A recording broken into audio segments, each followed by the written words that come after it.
Bueno, esan 2013an antolatu genuen lehenengo topaketa, eta hartan helburu hori genuen. Hain zuzen ere, hori galderan zeniona. Euskara ikergai eta bere ikerketetan ardurazutenak bildu, eta nolabaiteko geldialdi bat egin bere ikerketan, eta ikusi zertan ari diren, eta ikusi dugu orain ere, lehenengotik ona, jala urte pasa dira, eta bazala premia hori ere, naiz eta ikergazte ere tartean egon, baina bazala premia hori berriro ere, nolabait ere hori bai batean jartzeko eta ikusteko gauzak zertan ziren. Izan ere, ikerkuntza munduan asko gertatzen da bakoitza bere ikerketa eremuan egoten da bakartuta, bakoitza berea ikertzen, eta ez duela askotan jakiten ondokoak egiten duen. Eta horren, mota honetako topaketak oso lagungarria dira, hori pixkat elkartzeko eta ikusteko ondokoak egiten duen, eta akaso erabiltzeko, baliatzeko bere ikerketarako ere, eta sinergiak sortzeko.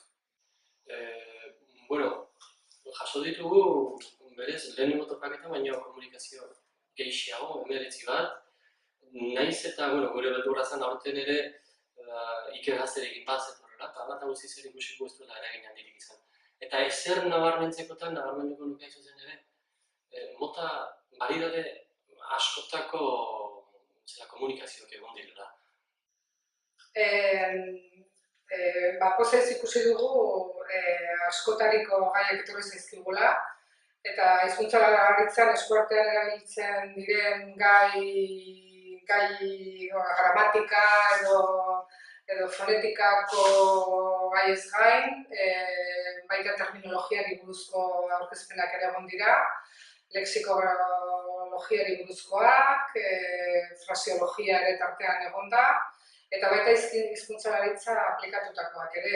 Horrela esan dugu soziolinguistikako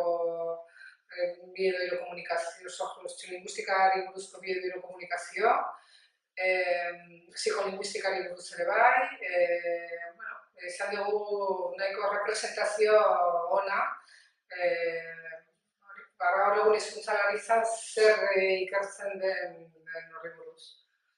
Nik uste dut, ikusita orain arte modu honetako bi topaketa egin ditugula, izan ere lehenengoa mota honetakoa izan zen, alegia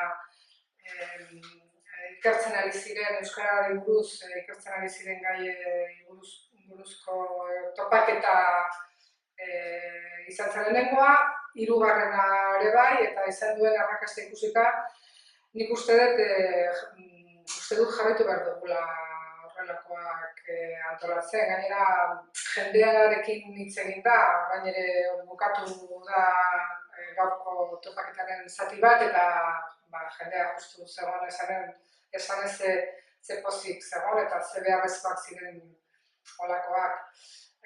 Orduan... Lehenengo topaketarekin alderatuta, berrikuntza bat sartu dugu aurten, nahi genituen komunikazioa pixka bat luzesiagoak egin da eztabaidarako tartea zabaldu, eta horren ordez poster saio bat egin dugu, eta horretan ere uste dut asmatu dugula, eta oso pozik gelitu da. Izan ere posterra aurkezten duen, egilea delazu aurrez aurre, azalpenak emateko eta galderei erantzuteko, eta jenteari gustatu zaio. Horren aurretik egin dugu poster booster bat ere, eta jenteari gustatu zaio.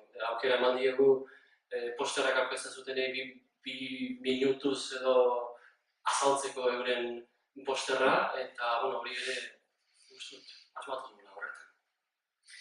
Eta nik hori komentatzen gara, nik uste dut aprobetxatu behar dugula, guk ematen duela aukera hau. Azkenean, ikerketa hauek egiten dira zentro diferentetan, unibertsitate eta enpresa eta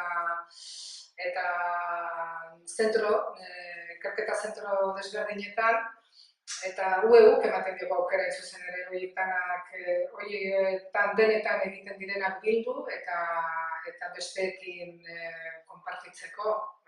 Uste dut hori 2 urtez behin egitea gainera, urtero baliz, igual gehiegi litzateke, baina 2 urtez behin eginda planteatuta bi urtez behin egitea, oso onuragarria dela eta aprobetxatu behar dugula hauek ematen dugun aukera hau.